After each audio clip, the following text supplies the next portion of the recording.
Hello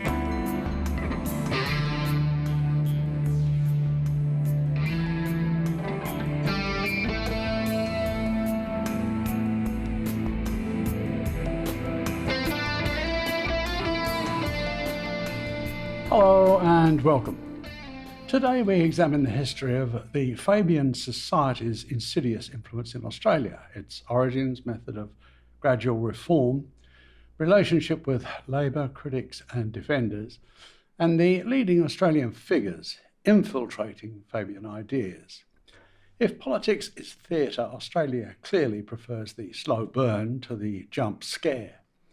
And few political traditions do slow burn as effectively as the Fabian Society.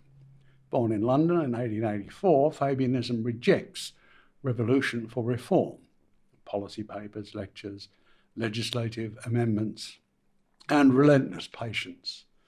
In Australia, the Fabian method reared its ugly head after World War II and has since ingratiated itself into Labor's policy debates, union campaigns, and the think tank ecosystem.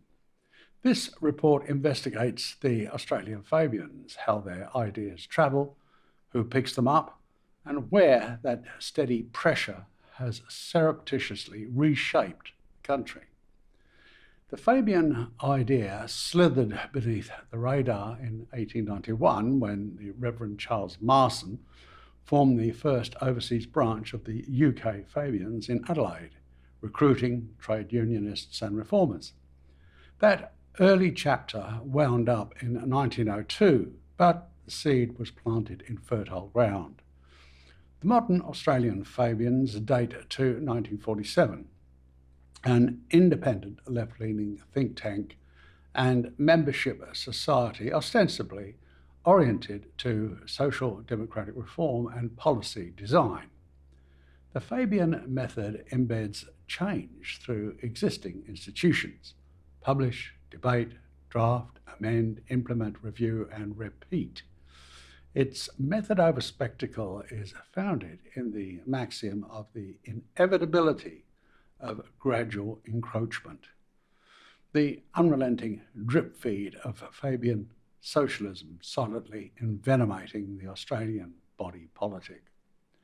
Australian Fabians describe a mission to contribute to progressive thinking, build a progressive political culture, and influence party ideas, particularly within the ALP. Public sources note the group's close ties to the ALP and multi-pronged affiliations with the Labor movement. It encompasses many past ALP leaders while actively engaging with Fabian forums and ideas. Inside Labor's policy machine, Fabians operate in the open. Lectures, pamphlets, submissions, and member forums that feed ideas into caucus debates and committees.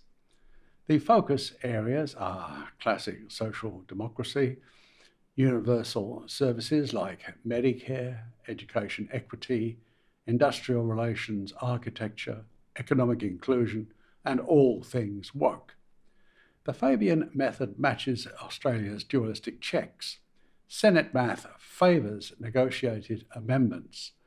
Permeation in the modern sense means building coalitions across parties, unions, and civil society to move bills a few steps each sitting, despotism's dolly steps. This resulted in a pamphlet culture wherein, since 2020, the Australian Fabians Review has provided a magazine-style venue for essays and interviews from politicians, union leaders, academics, and community advocates, another useful channel for steady agenda setting. Goals are accomplished with a lecture here, an op-ed there, a committee citation next month. It's less whisper network, more paper trail. From bulk billing incentives to PBS updates and primary care pilots, Australia's universal health architecture evolves in increments.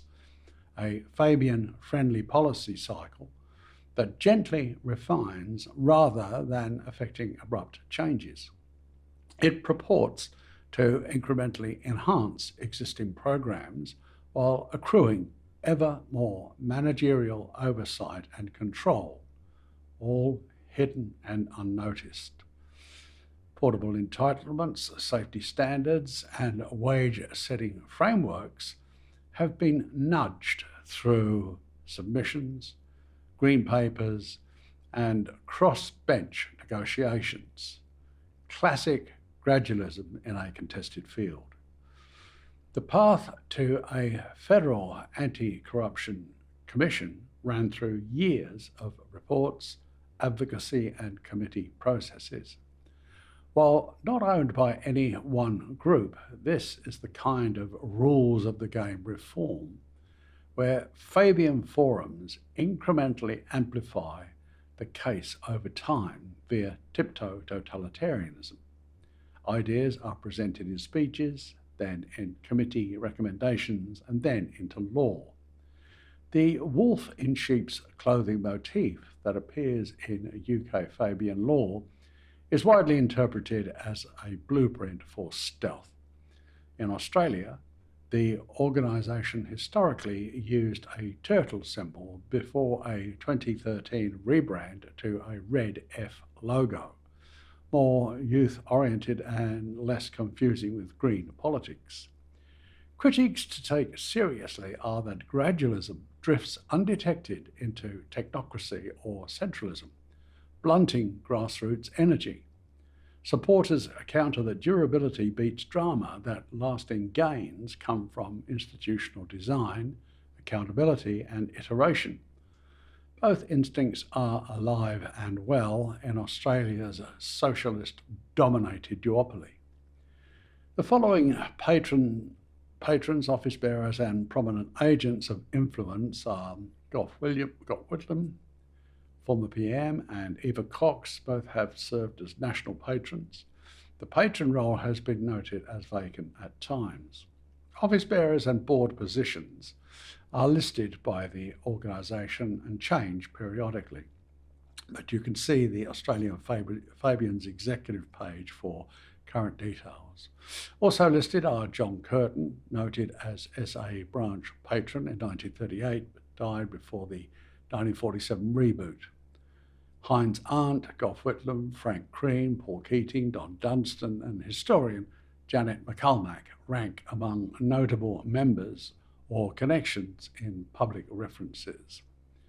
Frequent speakers and contributors include Penny Wong, who's regularly presented to and written for the Australian Fabians, with multiple public appearances and speeches cited in organisational archives and media.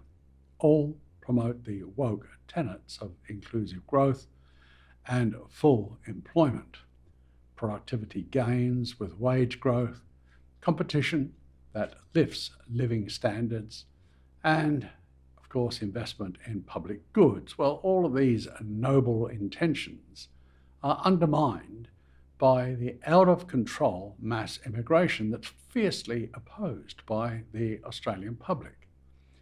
They ostensibly promote a care economy, treating aged care, disability support, and early learning as economic infrastructure. Again, all sabotaged by crippling immigration. Then there's the seditious furphy of net zero and the raucous touting of nation building, clean industry policy, regional transition, and reforms. Even the most casual examination exposes this as hot air promulgating more wokeism, such as stronger disclosure, whistleblower protection, and clearer political ad transparency. This fork-tongued verbiage is particularly offensive given their criminal neglect of whistleblower protection and the tyrannical suppression of free speech. Instead of a free press, we endure despotic censorship, intrusive digital governance, service delivery modernisation, data gatekeeping, and mafia-style platform bullying with censorious AI oversight.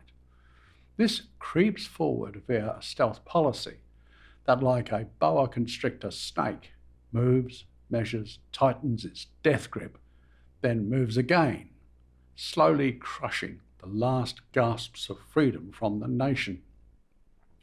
Australian politics rarely rewards spectacle, but it does reward stamina.